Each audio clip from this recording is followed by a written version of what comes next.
kalaki ang pag-ibig na meron ka. Makikita daw yan sa iyong pananalita. Mararamdaman yan kung paano ka kumikilos. Mararamdaman yan kung paano mo i-dedicate ang buhay mo. Diba? Tanong, marunong ka bang magmahal?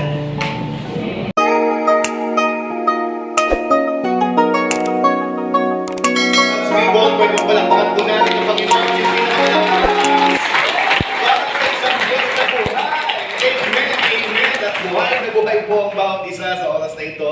At tayo po ba ay nakapag-worship ng maayos para sa Panginoon Diyos? Amen! Wow, napakaganda po ng ating gising. And by the way, baka po meron po tayong mga bago po ngayon. This is our practice na ano po. Because we would like to recognize ang mga bago po nating mga naimbitahan. If there are first-time visitors here, we would like to recognize you. Meron po ba dito? Ngayon pa lamang po naka-attend. Oh wow! Salamat po ng marami. Thank you po. Palakpakan po natin ang Panginoon. Yan po. Baka meron pa po.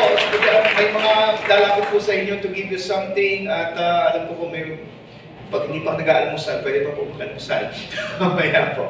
Opo. Salamat po ng marami. Yung isa lamang po imbitahan po natin, ano po, it's a very great celebration na po ito para po sa ating lahat. Ano po. And let me give you some announcements. Pakitaas po ang kamay. Palakpakan po natin ang Panginoon. Hallelujah, hallelujah, hallelujah. And alam niyo po, may pakikilala po ako sa inyo isang picture. Kilala niyo po ba ito? Kung nanonood po kayo ng Netflix, siya po si Amy. Amy, baka napanood niyo po yan. Opo, sa YouTube actually po, nakita ko po siya. She is amputated, but then every year may sinasamahan po siyang marathon. Hindi po ito one-day marathon. It is a marathon in the desert, sa Sahara Desert.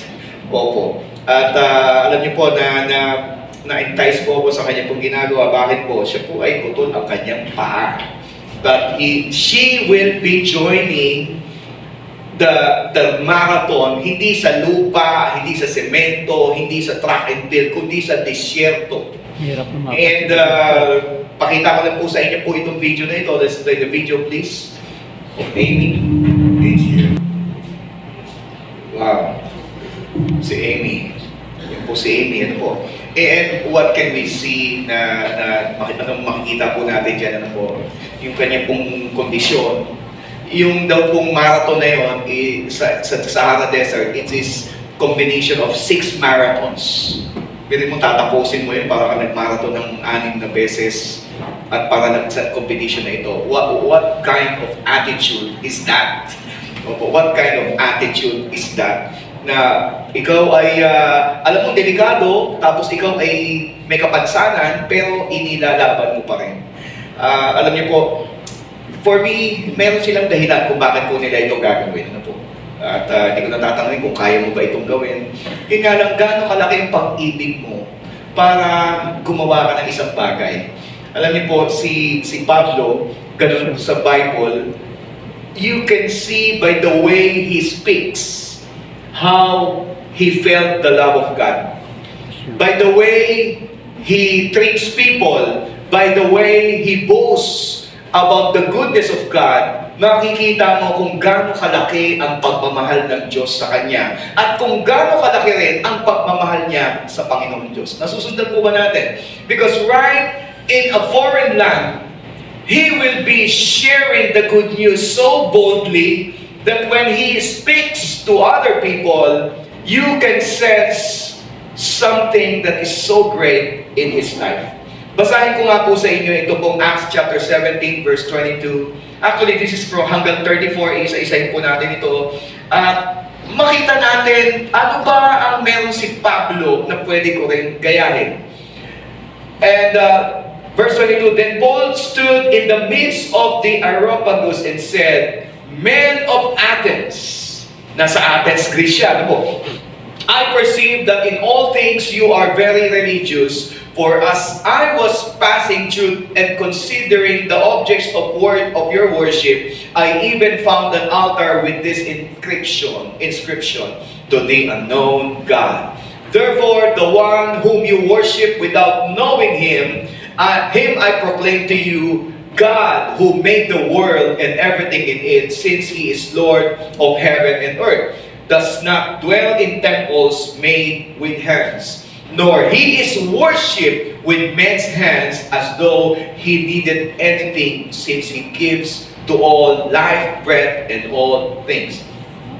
Very bold ito pong si Pablo na ating pong pag-uusapan, maging ang kanya pong sasabihin, ano po, how bold he will be, it depends on the love that he has from Jesus Christ. Ano po, kung gaano kalaki ang pag-ibig na meron ka, makikita daw yan sa iyong pananalita, mararamdaman yan kung paano ka kumikilos, mararamdaman yan kung paano mo i-dedicate ang buhay mo.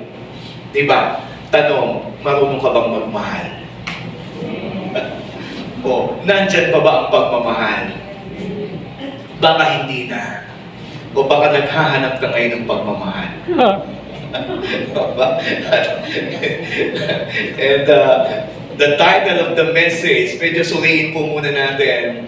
This is the title of the message, Is Your Love Fading? Diba? So, wala po itong kinalaman sa love life. Pero tanong po natin, ano, mga kapatid, in a deeper sense, kumusta ang pagmamahal mo sa Panginoon Diyos? Please bow your head and close your eyes as we come into the presence of the Lord. Father God, we come to you in faith. We know that you are here. We know that you have something in store for us to share to us your word, Lord God. Pagpalain mo nga po kami ngayon, Lord God, at iuwi namin ang pag-ibig mo ng may kabuluhan sa aming pong buhay. Bless us today, O Lord, as we pray in Jesus' name. And everyone say, Amen. Sige, pagpapahal po natin ang Panginoon. Hallelujah, hallelujah, hallelujah. And this is Athens. Ito po ang lugar kung saan po nagpipreach. Ito po ngayon si Pablo. Actually, hinihintay po niya yung kanya po mga kasama, si Paul, si Timothy and Luke ang hinihintay po niya. At alam niyo po, ano po ang background nito? Athens is a pagan city where the philosophers gather in a town to express their thoughts about the knowledge and wisdom. Ang mga kausap po niya during this time, sila po ay parang nasa isang plaza at ang mga kausap po niya dito ay mga matatalinong tao, mga philosophers, opo, mga mathematicians, opo, at while waiting for his colleagues, he will be boldly saying the things about Jesus Christ to these people whom he don't know.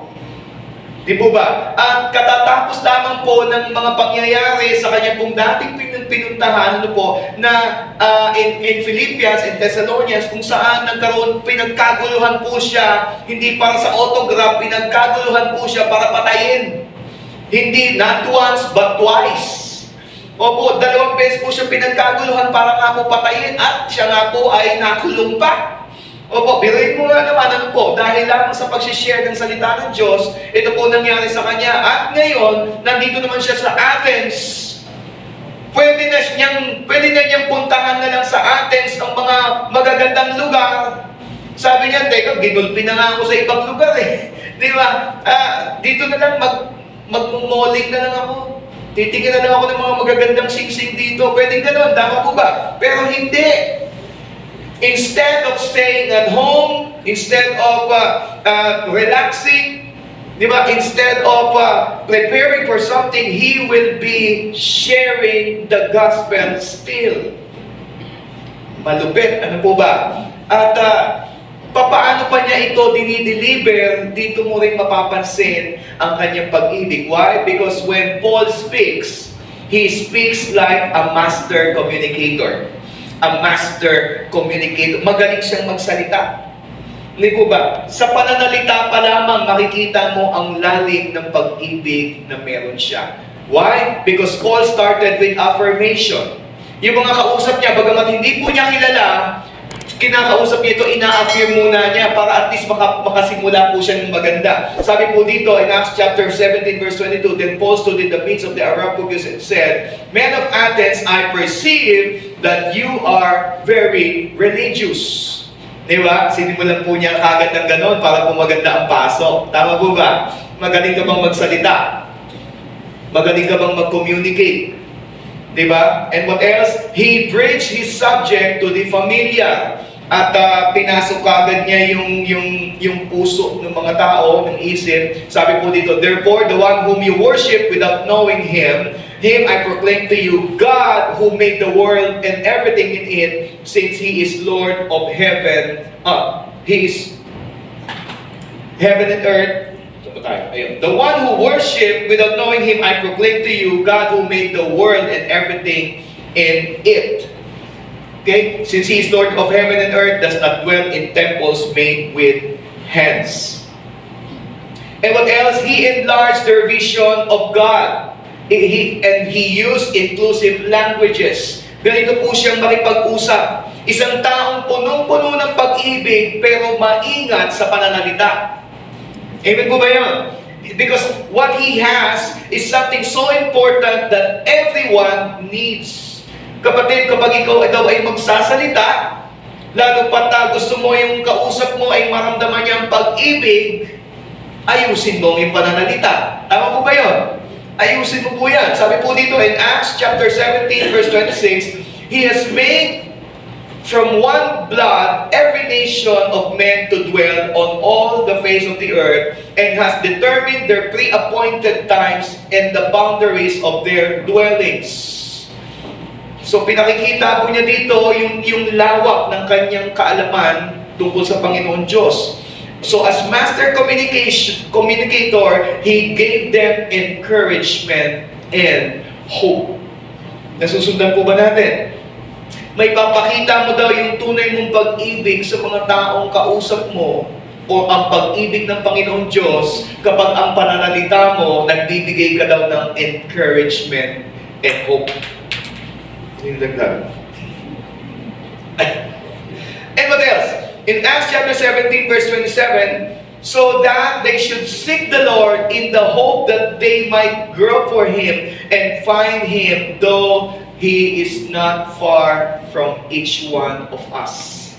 Ayun po, nakapagbibigay na siya ng pag-asa. Kasi nung una, ang sinasabi po ng mga taga-Athens, we have an unknown God. Diba? If the God is unknown, sasabihin hindi namin kilala yan, mahirap yung lapitan. Pero sasabihin ni Pablo, though He is not far from each one of us. So nakapagbibigay po siya ng pag-asa. What else? And He gave them specific action steps. Maganda kapatid, sa iyong pananalita, makita na kagad ang pag-ibig na meron ka. Tama po ba yun? Maging sa mag-aasawa, opo, marahil tumatagal na po ang inyong pagsasama, di po ba? Marami na kayong pinagdadaan ng problema. Sana, mga kapatid, sa pag-uusap pa lamang maiparamdam kung gano'n mo pa rin siya kamahal. Tama po ba yun? Amen. Parang nawala mga mag-aasawa dito. Opo. Kahit magjojowa pa lang. Opo. Di ba? Di ba mas maganda yung maayos ang usapan? Tama po ba? O baka yung nagsisimula pa lang ang usapan, parang gusto mo kagad paghanap ng away. Pakihawakan mo muna yung partner mo dyan. Di ba? Pakititigan mong maigi. Sabihin mo, mahal mo pa ba? Why? Because if you will communicate well, you will know what steps to do. Amen po ba yun? Dito nga po, in the case of Paul, in Acts chapter 17, verse 29, therefore, since we are the offspring of God, we ought not to think that the divine nature is like gold or silver or stone, something shaped by art and man's devising. Truly, these times of ignorance God overlooked, but now commands all men everywhere to repent. Opo. Huwag pong kalilimutan na merong kailangang gawin. Amen po ba yun? Kapag ang kausap mo ay mahal mo, at meron kang gustong iparating sa kanya, kapatid, at meron kang gustong mangyari, you have to take steps. Nasusundan po ba natin? This is Paul. Ganito po niya pinakikita ang kanyang pong pag-ibig. And for me, sa ating pong pag-uusapan ngayon, mga kapatid, what we can see from Paul is his passion. It is his passion. What is passion? A strong feeling of enthusiasm or excitement for something or about doing something. Passion. Love, madaling maintindihan, mahirap din ma-explain. Pero kapatid, kung dahil sa pag-ibig na yan, may nabubuo dyan. Ano po yun? Passion. Amen po ba yun? Passion. Kung talagang meron kang mahal mong gawin, you will do it passionately. Si Paul had a passion to speak the gospel. Let's go back and what happened to Paul? Paul had a passion to speak the gospel. At yun nga po ang kanya pong ginagawa. Opo, dahil naramdaman niya yung pag-ibig ng Diyos, he has to do something. Hindi po rin siya yung dapat yung paupo-upo lang. Remember what I said last time? Hindi pwedeng nakaupo ka lang. Kung ikaw naman ay blessed ng Lord, di po ba, maganda, may gagawin ka. Tama po ba yan? Sure. Paul, because he knew about the love of God and he has felt it, Paul had a passion to what? Speak the gospel. Did you receive the love of God? By the way, alam niyo po, magpapasalamat lamang po ako sa inyo. Kung may napansin po kayo ngayon, mga bago po nating ilaw, ito pong dalawang ito. Salamat po. Pwede po pailawin muna ito. O, meron tayong dalawang moving heads. Opo. Bakit po meron pong na-touch na puso? Hindi daw siya pwedeng paupo-upo lang. At salamat po dahil ito na po, ayan po, dati wala po tayong moving heads. Ngayon, meron na po tayong moving heads. Salamat po sa mga puso at piling mo ng Panginoon Diyos. Ang hina naman yan kung para sa kanila. And if you have this passion, kapatid, kasi pupunta ka agad tayo, baka nga nawawala na ng passion. Kasi nga po, yung talagang pag-ibig na yan, makikita yan sa pananalita, maging sa gawa. Amen po kayo?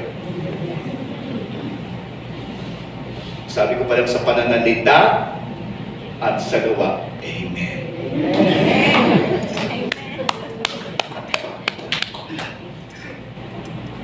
Kaya maganda po ito mga kapatid. Kasi patapos na tayo ng taon. Tama po ba? What I want us to learn is how to keep your passion.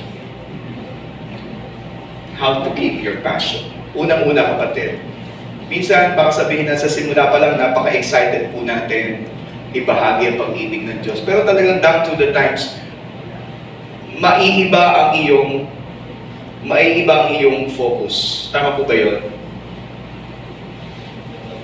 Marami na kasing makakakuha ng atensyon mo ngayon instead of the attention for God. Ito gusto mangyari. Ito gusto nating mangyari. Remember what God did to you.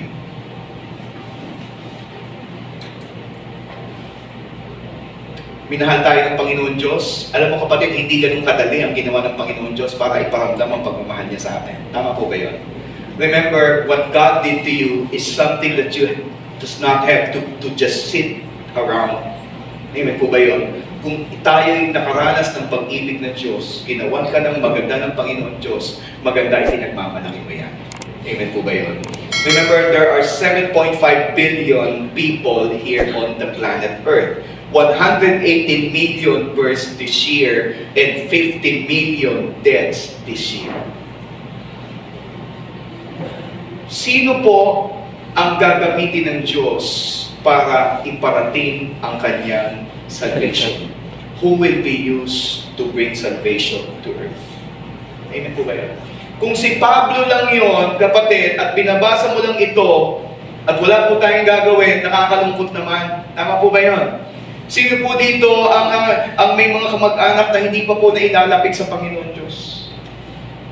Sino po dito ang may mga kapitbahay o mahal sa buhay na hindi pa nailalapit sa Panginoon Diyos?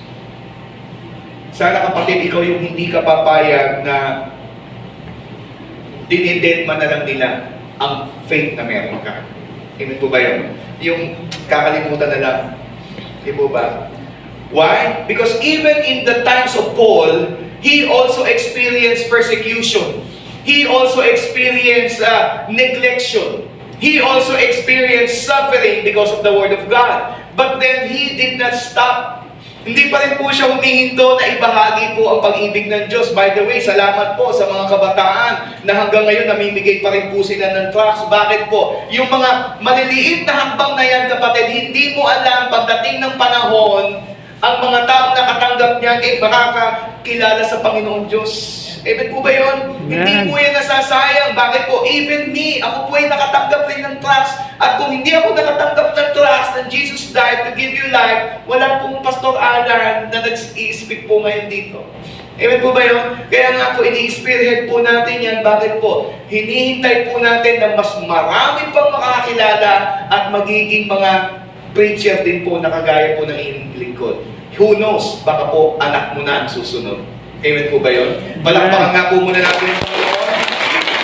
And then po po in Acts chapter 17 verse 32, and when they, because He has, 31, because He has appointed a day on which He will judge the world in righteousness by the man whom He has ordained, He has given assurance of this to all by raising Him from the dead. And in verse 32, and when they heard of the resurrection of the dead, some mocked, while others said, we will hear you again on this matter. So Paul departed from among them.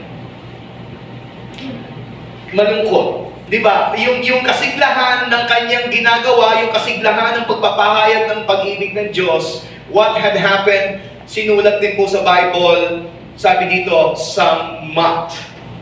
Meron din po talagang nanuligsa, meron din pong nagkutya.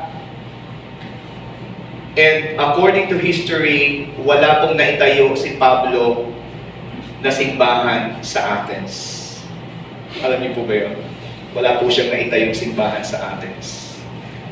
But then, hindi po yun ang magiging dahilan para huminto si Pablo. Amen po ba yun?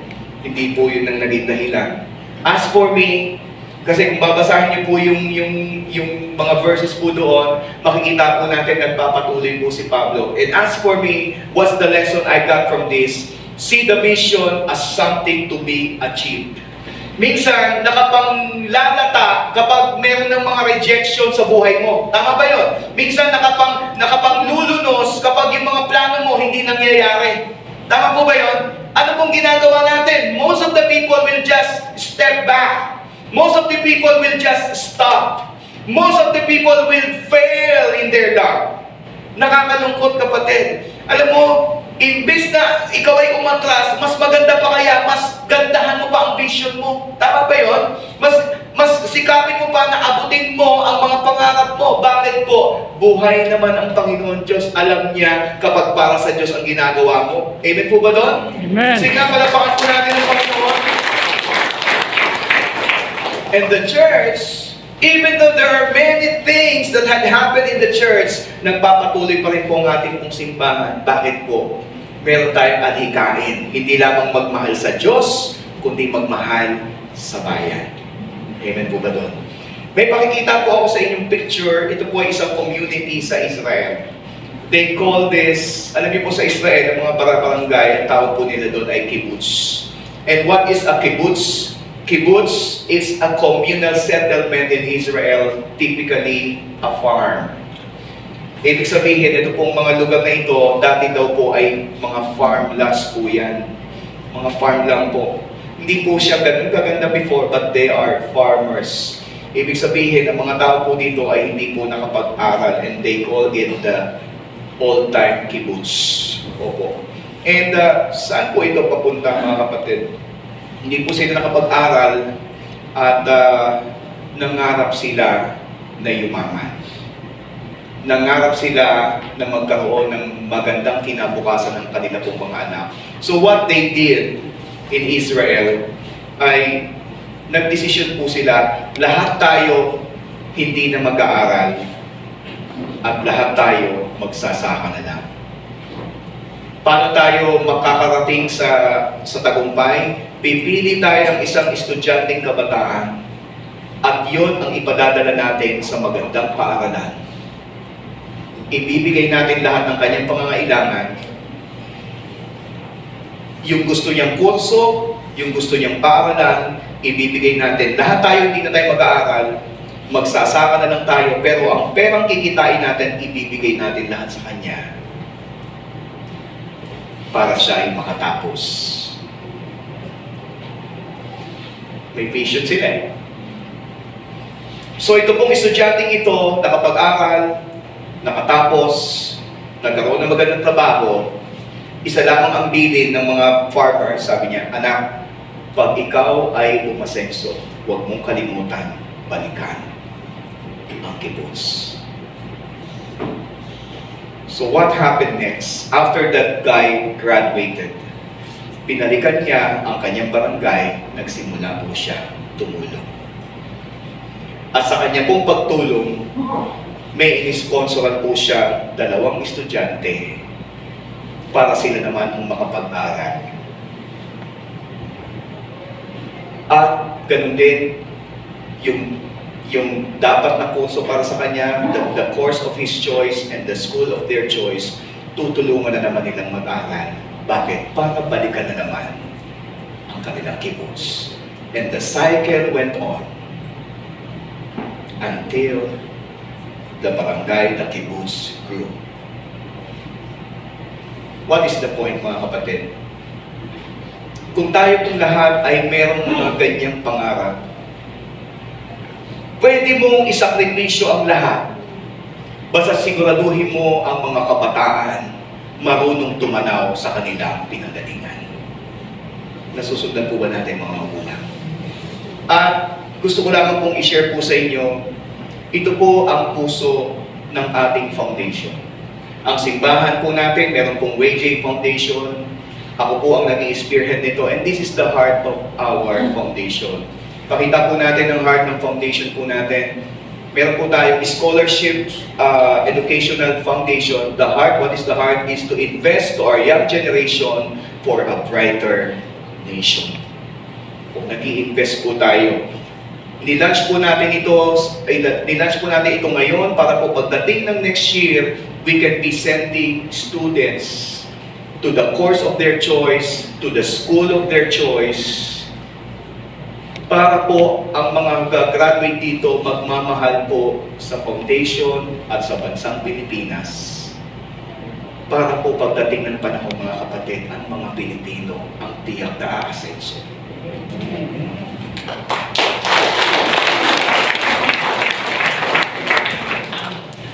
If you have this heart, kaya nga tanong ko, is your love fading? Alam niyo po, meron pong isang Koreano before, noong 1970s. Mahirap po ang Korea noon. Ang Pilipinas ay nagsisimula na pong umangat. Tayo po ng number 1 pagdating po sa bigas, sa technology ng bigas. Tayo pong pinakamataas ang ating teknolohiya pagdating po sa pagsasaka ng bigas. At nangangarap po ang isang Koreano noon, sinasabi nila doon sa Luneta, nangangarap siya, Panginoon, turuan mo lang kami, maging kagaya lang kami ng Pilipinas. Kasi noon talagang ang ganda-ganda ng lagay ng Pilipinas. Sabi niya, maging kagaya lang kami ng Pilipinas. Ngayon, after 50 years, ang South Korea, ako pambihira, grabe naman. Nasa ng Pilipinas? Bumaliktad na. Ano pa rin ang corruption?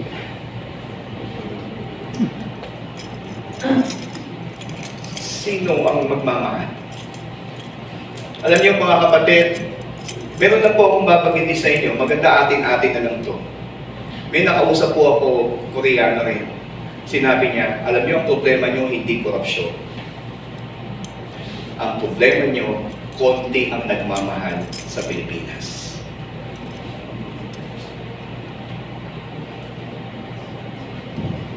Mahal mo ba ang Pilipinas? Amen. That's why we are here. Bibigyan niyo ako ng konting oras. Ang mga anak natin, saan natin gustong maglingkod. Sana tayo naman mga anak po natin o tayo makapagtayo ng malalaking kumpanya, at ang kanyang tutulungan ay ang mga kapwa Pilipino. Filipino. So, paano po natin maikikip ang ating passion? You have to take responsibility, kapatid. Kung tingin mo ang pag-ibig mo sa Diyos nag-fail, aminin mo na sa sarili mo, Lord, kailangan ko dagdagan mo itong pag-ibig na to. Yung pagmamahal ko sa sarili ko, ayusin ko. Pagmamahal ko sa Diyos. At pagmamahal ko sa bayan na hindi ko iiwanan. Yan po ang heart ng ating pong foundation. Kapag may mga na-sponsoran po tayong mga estudyante, paaralin po natin. Pagdating ng panahon na sila po ay gumanda na ang buhay, huwag mong kalilimutan ang foundation na tumulong sa iyo, tutulong ka rin. Bakit po? Ang gusto nating payamanin ang bansang Pilipinas. So take responsibility. Alam niyo paano natin, sino example ng responsibility? Walang iba kundi ang Panginoon Diyos. Why? Because He died for all our sins. He died for all our sins. Alam mo kapatid, hindi sayang ang mga ginagawa mo ngayon, kaya nga baka minsan akala mo, yung ginagawa mo naman, nawawala ng saysay, kaya nawawala ang love mo, di ba? Your love is fading. No, kapatid. Lahat ng ginagawa mo, may saysay yan. Bakit? Maraming makikinabang pagdating ng panahon pag nakita nilang may isang Kristiyano na tumatayo ng tama para sa Diyos. In Acts chapter 17, verse 34, di ba sabi ko, pinag-usapan natin kanina, nakasulat, maraming hindi naniwala kay Pablo.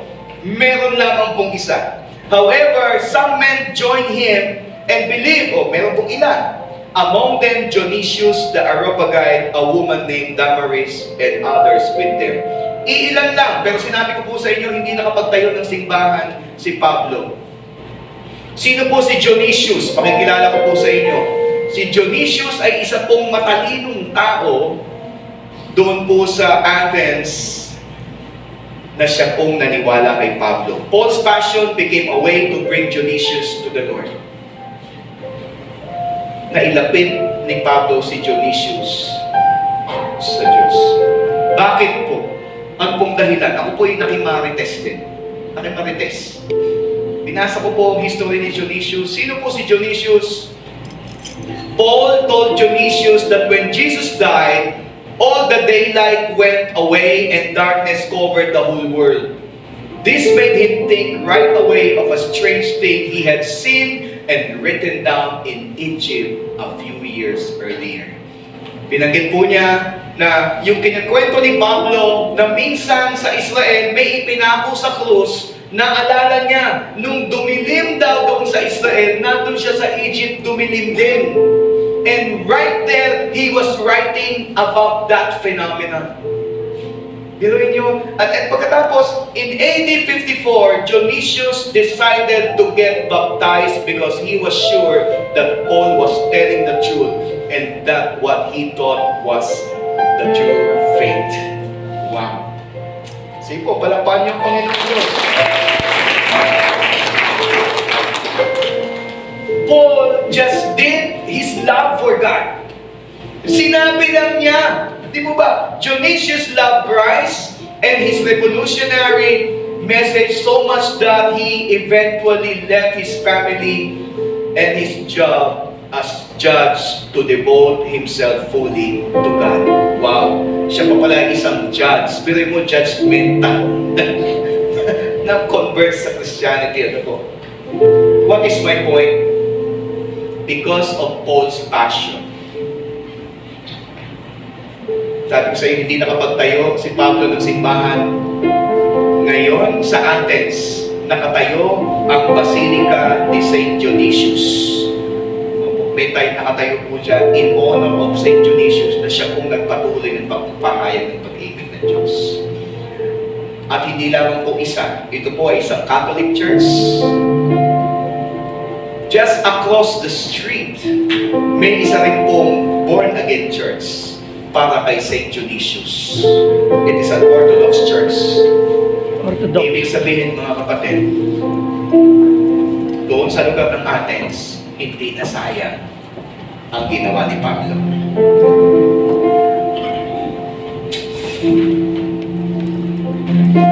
Kapatid, ang pag-ibig mo ba sa Diyos, lumanap na yan.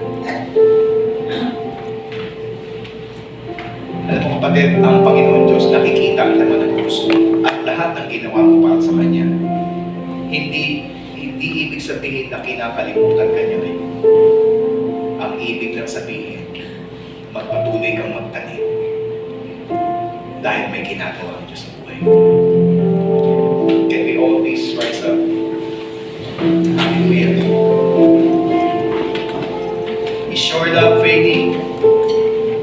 Remember, ano man ang mangyari, ang pag-ibig ng Diyos, hindi kailanman mababawasan para sa iyo. Please bow your head and close your eyes. As the praise and worship sing the song, may the song minister to you today. Hallelujah.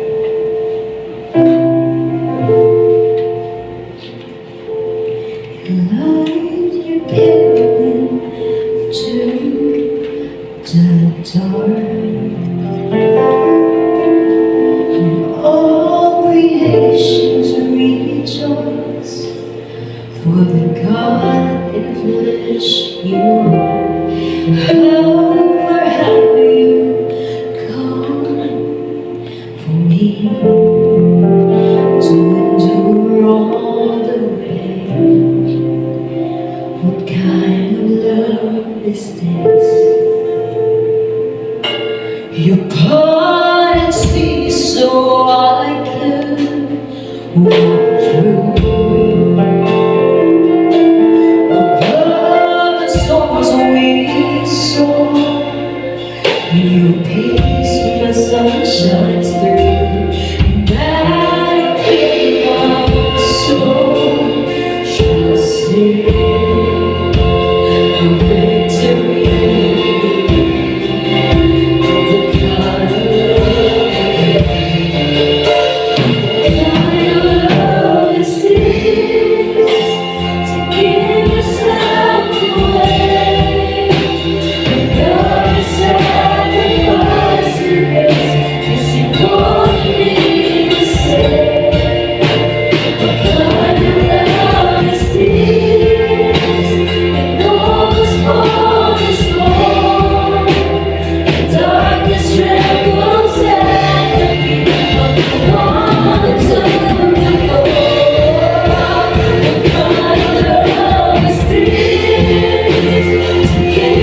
yourself away. Love is sacrifice and grace, 'cause you wanted me to stay. What kind of love is this? Because was born, the darkness trembles at your feet. The one who took the fall. What kind of love is this? Taking yourself away. And love is sacrifice we praise, 'cause you wanted me to stay. What kind of love is this? Enormous for this one. The darkness trembles at the feet of the one who took the fall. What kind of love is this? Hallelujah. Hallelujah. Hallelujah. When Jesus was at the cross, His love never fades. He was really focused on finishing it all for all of us.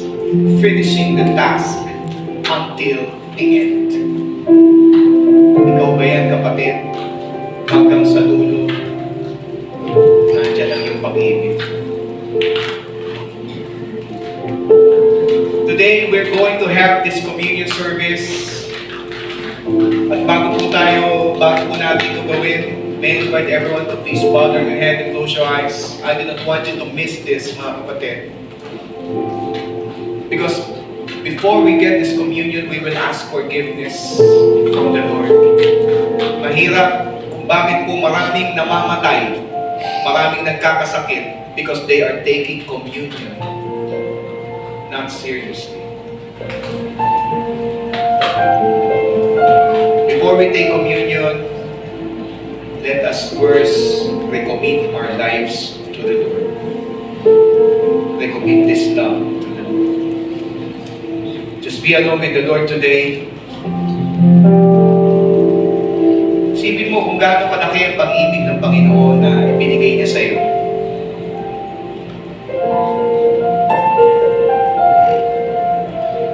And tell to the Lord today, on your own words, as Paul did to the people of Athens. Walang nakakakita sa kanya, pero ito ang kanyang mga nababanggit kung gaano niya kamahal ang Panginoon. Say the words, Jesus, I love you. Let me serve you with all my heart. Because Hallelujah. Can we take the communion elements? Let's start with the bread. The night that Jesus was betrayed, Jesus took the bread, and after giving thanks, He broke it and said, saying, "Take, eat, this is my body broken for you. Do this in remembrance of me." Let us all partake of the bread.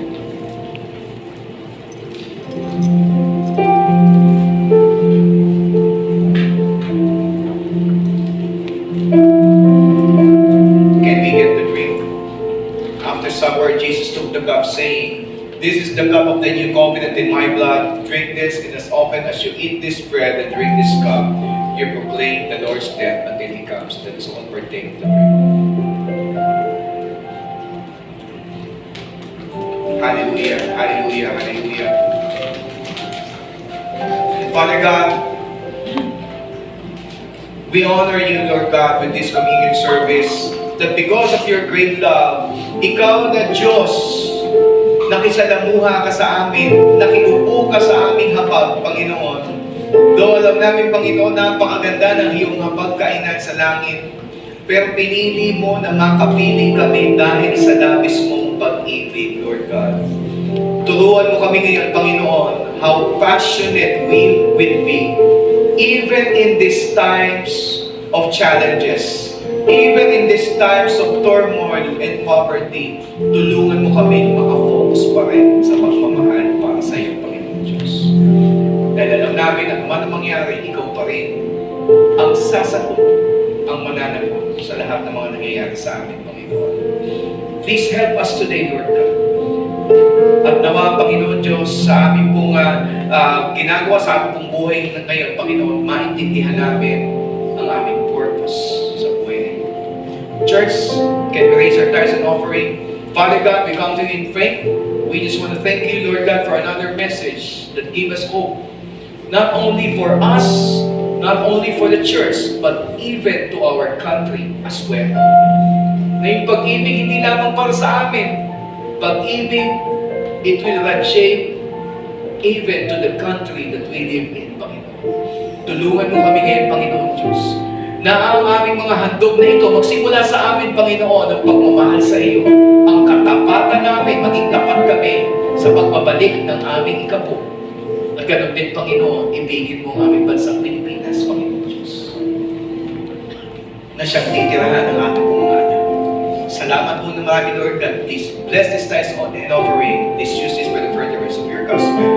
At muli, Panginoon Diyos, kami po ay nananatiling tapat sa iyo, Lord God. Nagpapasalamat sa iyo sa lahat po ng mga ginagawa mo, Panginoon. Dalangin po namin, Panginoon, bahagi ng aming pag-ibig sa iyo ay makaimbita rin kami ng mga taong magmamahal sa iyo at tatanggap sa iyo pagdating ng panahon. Today, we, the Home for God's People, give you thanks, honor, and praises in the name of the Father, and of the Son, and of the Holy Spirit. Church of God, say, Amen. God bless you. See you on Sunday.